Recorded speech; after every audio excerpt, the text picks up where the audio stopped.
காஞ்சிபுரம், திருவள்ளூர், ராணிப்பேட்டை, செங்கல்பட்டு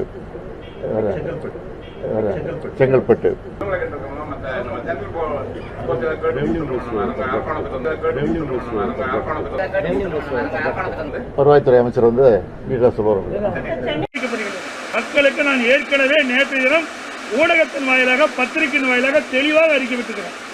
இன்றைக்கு புயல் வருகின்ற பொழுது மக்கள் பாதுகாப்பாக இருக்க வேண்டும், தேவையில்லாமல் வெளியிலே செல்லக்கூடாது. அது மட்டுமல்ல, இன்றைக்கு புயல் வருகின்ற பொழுது பல்வேறு மாவட்டங்களில் 7 மாவட்டங்களில் பேருந்து இயக்குவதை நிறுத்தப்பட்டிருக்கிறார். அதோடு நாளைய தினம் அரசு விடுமுறை விடப்படுகிறது. நாளைய தினம் அரசு அலுவலர்களுக்கு விடுமுறை விடப்படுகிறது. புயலின் காரணமாக கனமழை பெய்யக்கூடும், அதனால் அலுவலர்கள் பாதிக்கப்படுவார்கள் என்று கருதி நாளைய தினம் அவர்களுக்கு விடுமுறை விடப்படுகிறது. அத்தியாவசிய பணியில் ஈடுபடுகின்ற பணியாளர்கள் நாளை பணிபுரிவார்கள்.